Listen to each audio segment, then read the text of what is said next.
중동의 공기는 언제나 긴장으로 가득 차 있었다. 하지만 이번에는 그 어느 때보다도 복잡했다. 백악관에서 열린 기자회 견장, 도널드 트럼프 전 미국 대통령과 베냐민 네타냐후, 이스라엘 총리가 나란히 섰다. 그들은 세계가 예상치 못한 새로운 과자, 평화안을 내놓았다. 총 21개 항목으로 구성된 이 계획은 단순한 휴전 제안이 아니었다. 첫 단계는 인질 전원의 즉각적인 송환과 휴전이었다. 이스라엘이 이를 공식 수용하면 72시간 안에 모든 인질이 돌아오고 동시에 유엔을 중심으로 한 국제기구가 가자 주민들에게 인도적 지원을 재개하게 된다. 트럼프는 기자들 앞에서 이번 평화안이 단지 가자지구에 국한된 것이 아니라 중동 전체를 안정시키는 패키지라고 설명했다.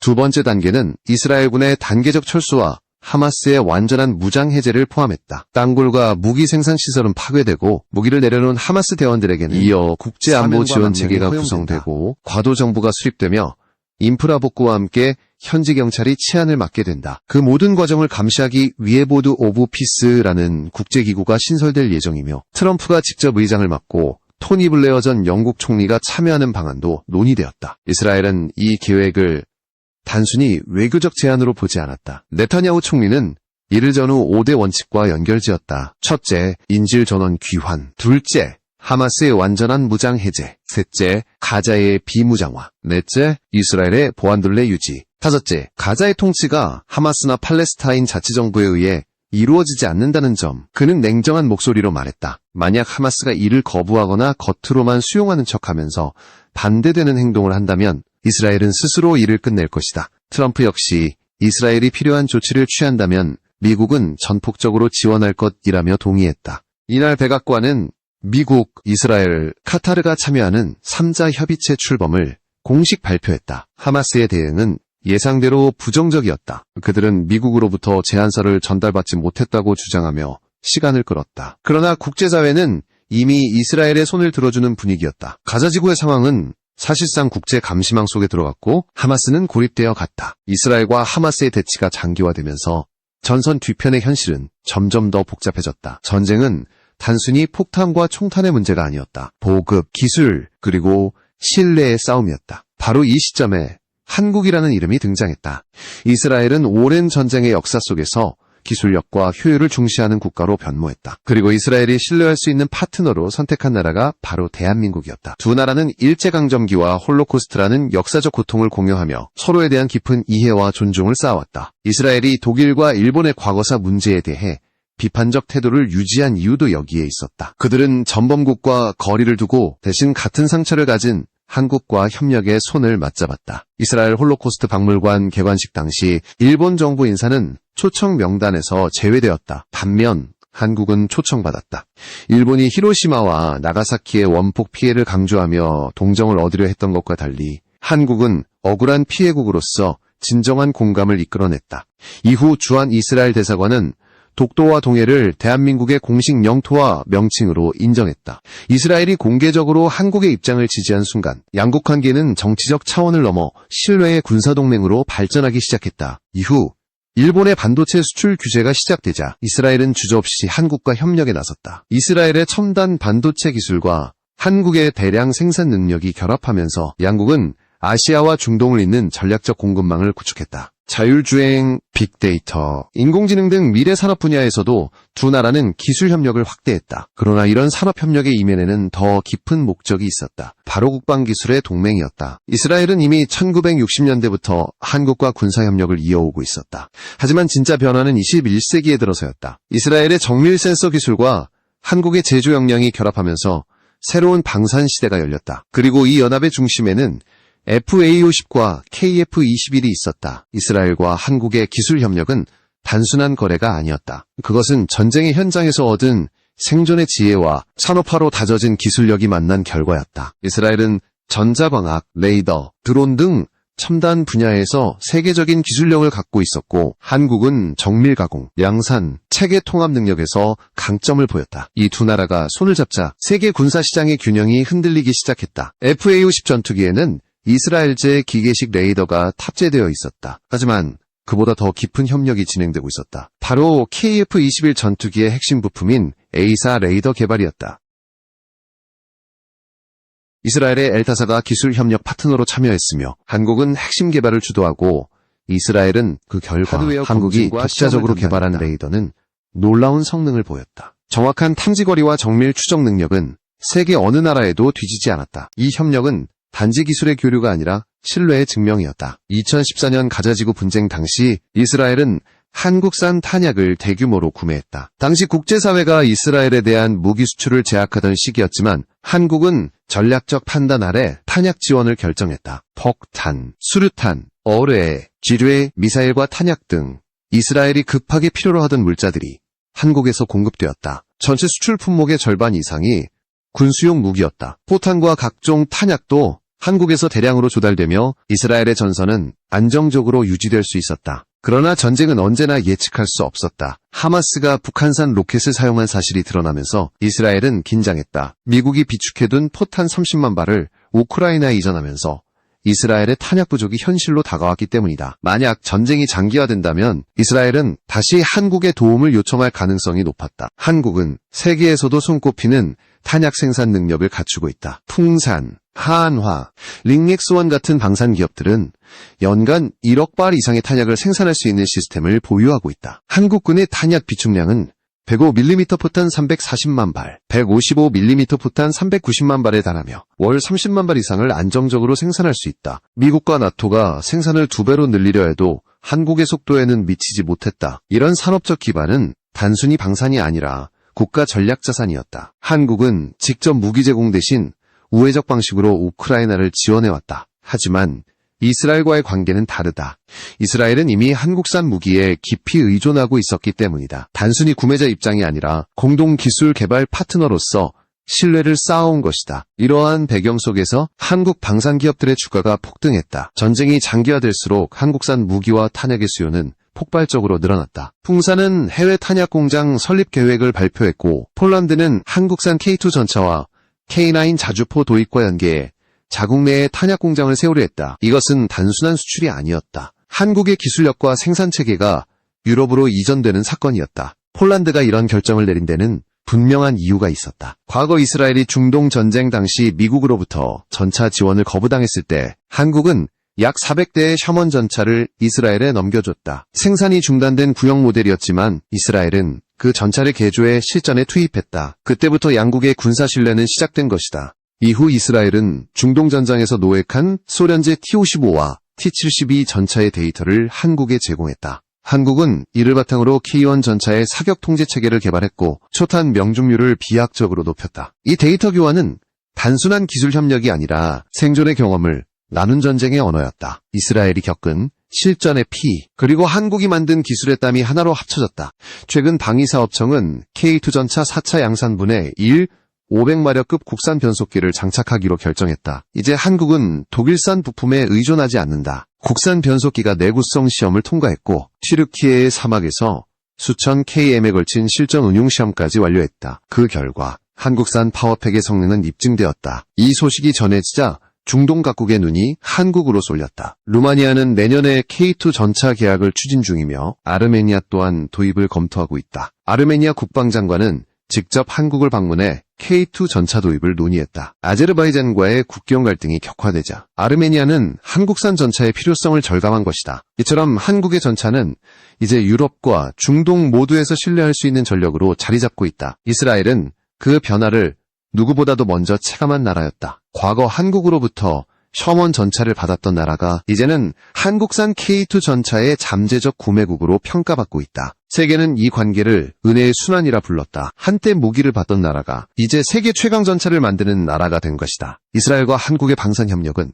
점점 더 구체적인 성과로 이어졌다. 그 중심에는 FAU-10과 KF-21이 있었다. FAU-10은 이미 필리핀, 인도네시아, 이라크, 태국 등 여러 나라에서 실전 운용 중이며 한국산 경전투기의 대표적으로 자리 잡았다. 특히 필리핀은 FAU-10 덕분에 공군력의 균형을 되찾았다. 남중국해에서 중국과의 충돌이 잦아지던 시기, 필리핀은 빠른 대응이 가능한 전투기를 절실히 원했다. 미국의 F-16B는 뛰어난 기체였지만 가격이 높고 도입까지 20년 가까이 걸린다는 점이 문제였다. 결국 필리핀은 한국산 FAU-10을 선택했다. 하지만 그것이 끝이 아니었다. 필리핀은 이미 다음 단계를 준비하고 있었다. 바로 KF-21의 도입이다. KF-21은 단순히 F-A50의 후속 모델이 아니라 한국이 독자 개발한 4.5세대 전투기로서 세계 방산 시장의 중심에 떠올랐다. 태국과의 협상에서 KF-21의 가격이 공개되자 여러 나라가 즉시 관심을 보였다. KF-21은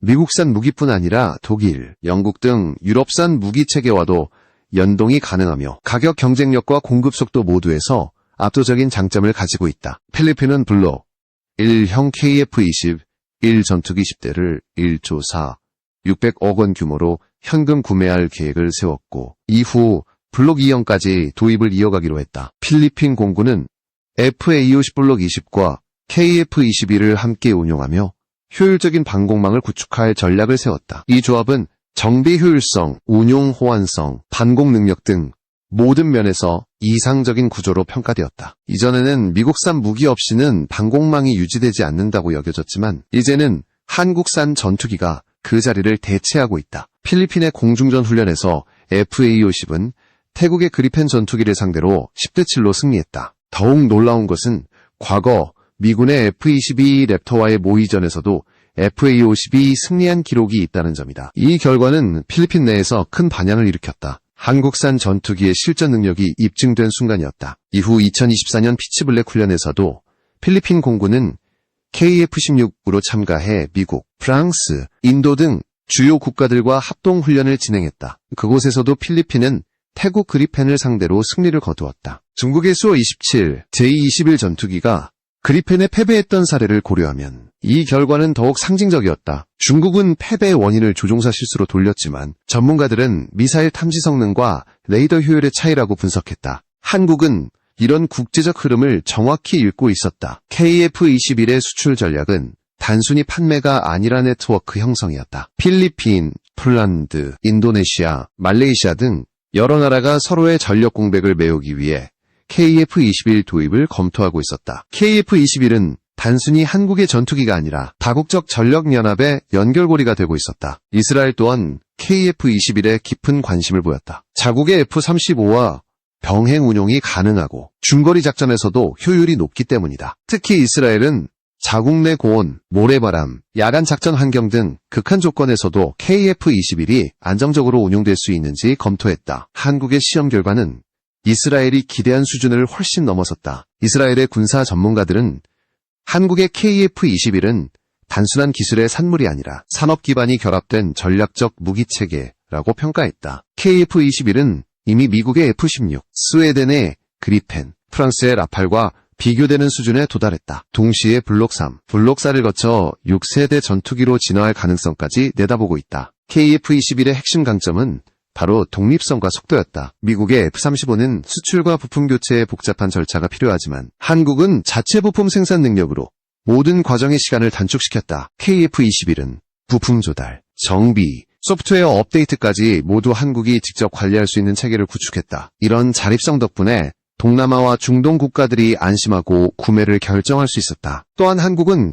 KF-21을 통해방산 외교의 새로운 모델을 만들어냈다. 단순히 무기를 판매하는 것이 아니라 조립 기술, 정비 시스템, 조종사 교육까지 패키지로 제공하는 구조였다. 이스라엘, 폴란드, 필리핀, 말레이시아는 모두 이 구조를 통해 자국 내 기술력 향상을 기대하고 있었다. 이 모든 변화의 중심에 신뢰가 있었다. 전쟁의 기술은 단 하루 만에 만들어지지 않는다. 하지만 신뢰는 단 한 번의 선택으로 시작된다. 이스라엘이 한국산 무기를 처음 도입하던 순간 한국은 단순한 공급국이 아니라 동맹국으로 인식되기 시작했다. 그리고 이제 KF-21은 그 신뢰의 결정체로 세계의 하늘을 향해 날아오르고 있었다. 한국의 방산산업은 이제 더 이상 주변의 주목을 받는 신흥시장이 아니었다. 세계의 중심에서 판도를 바꾸는 주역으로 떠올랐다. 그 상징적인 존재가 바로 K2 전차와 K9 자주포였다. K2 전차는 그 이름처럼 블랙팬서로 불리며 전장을 지배하는 맹수로 자리 잡았다. 강력한 화력, 정밀한 사격 통제, 그리고 빠른 기동성은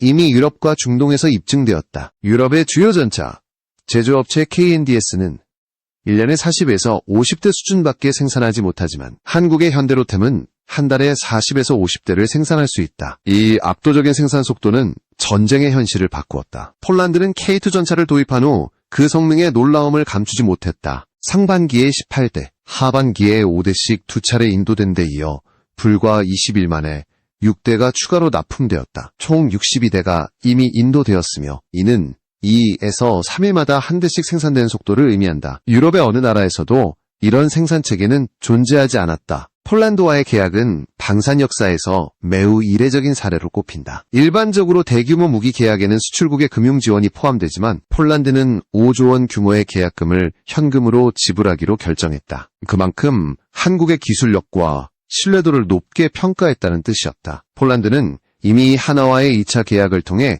K9 자주포 152문과 천궁 272대를 추가 도입하기로 했다.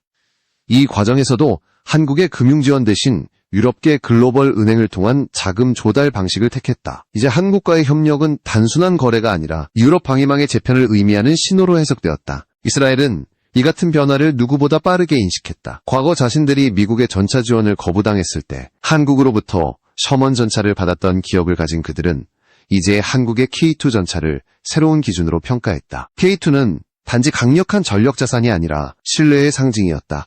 이스라엘의 군사 평론가들은 한국의 K2는 중동작전에 최적화된 전차라고 평가하며 사막 지역의 극한 환경에서도 안정적인 주행과 사격 능력을 보인다고 강조했다. K2 전차는 기존의 유럽형 전차들이 가진 약점을 완전히 극복했다. 에이브람스보다 가볍고 레오파르트보다 빠르며 TA-95 다 정확하다. 특히 능동방어 시스템 APS는 전차를 향해 날아오는 대전차 미사일을 자동 탐지 후 요격할 수 있어 전장의 생존력을 획기적으로 높였다. 이 기술은 한국이 자체적으로 개발한 것이며 그 속도와 정밀도는 서방의 최신 시스템과 동등한 수준으로 평가받고 있다. 유럽 군사 매체들은 입을 모아 K2 전차는 더 이상 서방 전차의 대안이 아니라 새로운 기준이다 라고 평했다. 폴란드, 루마니아, 아르메니아, 슬로바키아 등은 이미 한국산 전차의 도입을 논의하고 있으며 특히 아르메니아는 국경 갈등으로 인해 K2 전차의 조기 도입을 추진 중이다. 이는 한국이 유럽 방산 시장에서 단순한 공급국이 아닌 전략적 협력국으로 자리매김하고 있음을 의미한다. 한국의 K9 자주포 역시 세계 시장을 석권하고 있다. 폴란드, 핀란드, 에스토니아, 인도,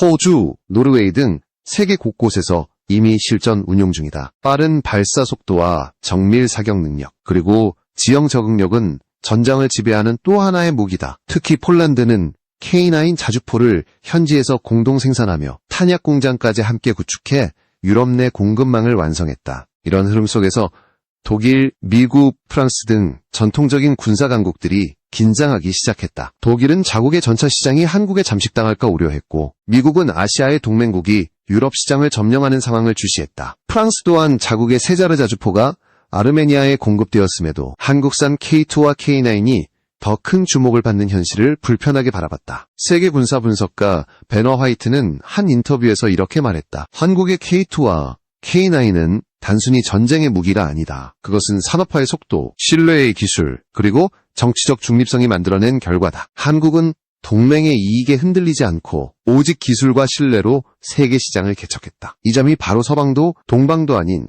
제3의 방산 강국으로서 한국을 특별하게 만드는 이유였다. 이제 유럽의 군수공장은 한국산 부품 없이는 돌아가기 어렵게 되었다. 유럽 각국의 군수 관계자들은 한국의 부품을 공급받기 위해 경쟁적으로 계약을 체결하고 있다. KF-21, K2, K9, 천궁 2로 이어지는 한국 방산의 4대 축은 단순한 수출이 아니라 국제 안보 구조의 한 축을 차지하고 있었다.